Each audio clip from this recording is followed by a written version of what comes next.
Urban cooperative bank मुर्दाबाद, मुर्दाबाद, मुर्दाबाद। आरबीआई मुर्दाबाद, मुर्दाबाद, मुर्दाबाद। देखिए, आरबीआई ने हमारी वो बिल्कुल बात नहीं मानी। मजबूर होकर आज हमें घंटाघर पे भीख मांगने को मजबूर होना पड़ रहा है।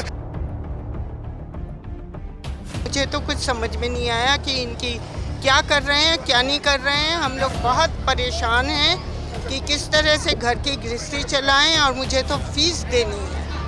पैसा वापस दो, वापस दो, वापस दो। नहीं, मुर्दाबाद, मुर्दाबाद, मुर्दाबाद। नहीं।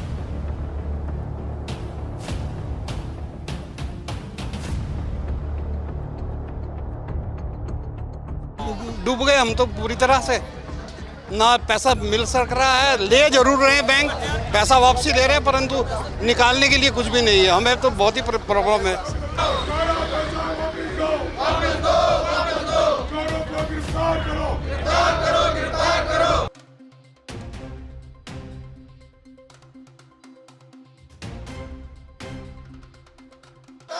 देहरादून अर्बन कोऑपरेटिव बैंक में जो एक बड़ा स्कैम सामने आया था, जिसके बाद आरबीआई ने तमाम वित्तीय लेन देन पर रोक लगा दी थी बैंक के, और तमाम जो खाता धारक हैं आज सड़कों पर उतर आए हैं। देहरादून में ये एक मार्च निकाला गया और यहाँ से जुलूस की शक्ल में घंटाघर तक तमाम जो खाता धारक है वो पहुँचे हैं, और उनका आरोप है कि एसआईटी जो जांच कर रही है वो सही दिशा में नहीं हो रही है। जो पीड़ित लोग हैं उनसे कोई बातचीत नहीं की जा रही है, लेकिन कहा जा रहा है कि जांच जो समय है गतिमान है। लेकिन ये लोग तमाम जो खाता धारक हैं वो परेशान हैं। वो इस बात को लेकर एक तरह से आश्वासन चाहते हैं कि कब तक उनका पैसा, ये पूंजी उनको लोगों को मिल जाए।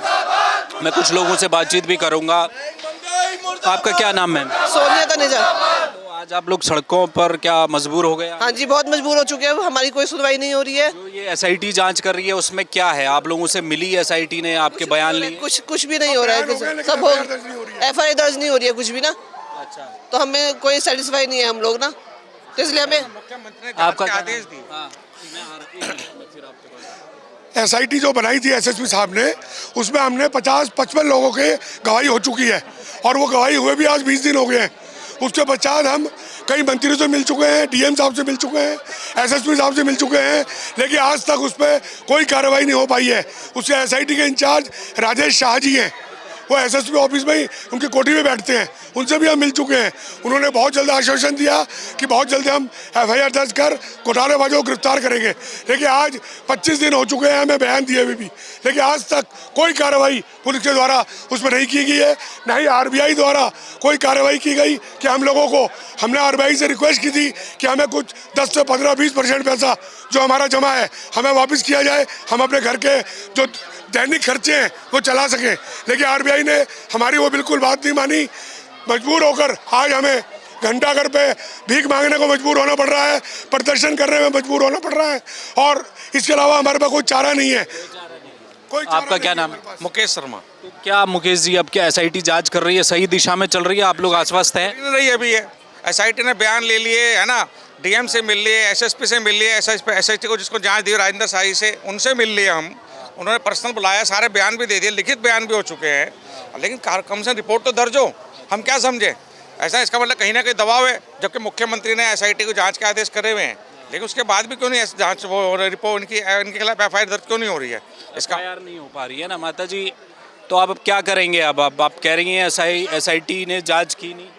हाँ, मुझे जो है फीस के लिए पैसा चाहिए। मेरी बेटी लंदन बिजनेस स्कूल से एमबीए कर रही हैं, उसके लिए लास्ट 2 टर्म की फीस चाहिए।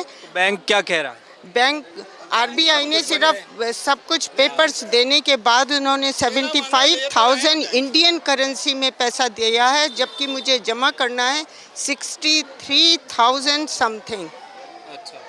तो अब तक जो है उन्होंने कुछ एक्शन नहीं लिया है, ना ऊपर से फॉरेंसिक जांच वाले कुछ कर रहे हैं। मुझे तो कुछ समझ में नहीं आया कि इनकी क्या कर रहे हैं, क्या नहीं कर रहे हैं। हम लोग बहुत परेशान हैं कि किस तरह से घर की गृहस्थी चलाएं, और मुझे तो फीस देनी है, लेकिन किसी का कोई भी रिएक्शन नहीं है। डीएम तक जा चुके हैं, एफआईआर भी दर्ज नहीं हुई है अभी तक।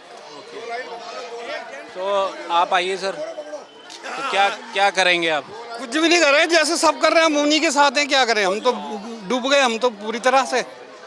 ना पैसा मिल सक रहा है, ले जरूर रहे हैं बैंक, पैसा वापसी ले रहे हैं, परंतु निकालने के लिए कुछ भी नहीं है। हमें तो बहुत ही प्रॉब्लम है। जितना भी बचाया करता था यहाँ जमा कर दिया था। वैसे पेंशन तो पीएनबी में आती नहीं, तो पेंशन भी गई थी हमारी। अगर यहाँ होती तो पेंशन भी चली गई होती। जो पैसा उधर से बचता था हमने कहा चलो यहाँ डाल देंगे, पर 15 साल पहले 40 साल हो गए अकाउंट खुले हुए।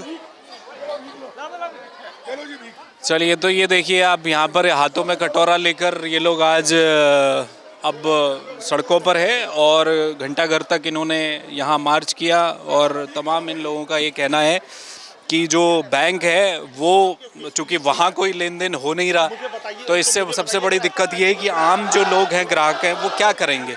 उनको फीस देनी है, स्कूल की, घर के खर्चे हैं, वो सब नहीं हो पा रहा। और एसआईटी जांच बिठाई तो सरकार ने जांच बिठाई, एसआईटी अपनी जांच भी कर रही है। लेकिन ये जो तमाम जो पीड़ित पक्ष है, यानी कि जो खाता धारक, उनका आरोप ये कि एसआईटी बयान ले और जल्द से जल्द जो आरोपी हैं, जिनके नाम सामने आ रहे हैं, जिन्होंने फ्रॉड किया है बैंक से जुड़े लोग, उन पर मुकदमा दर्ज होना चाहिए। जांच भले ही चलते रहे, लेकिन इनके खाते कम से कम खोल दिए जाए, इनका खर्चा तो चले। कैमरामैन मयूर उपाध्याय के साथ हेमंत, जय भारत टीवी। आप देख रहे हैं जय भारत टीवी।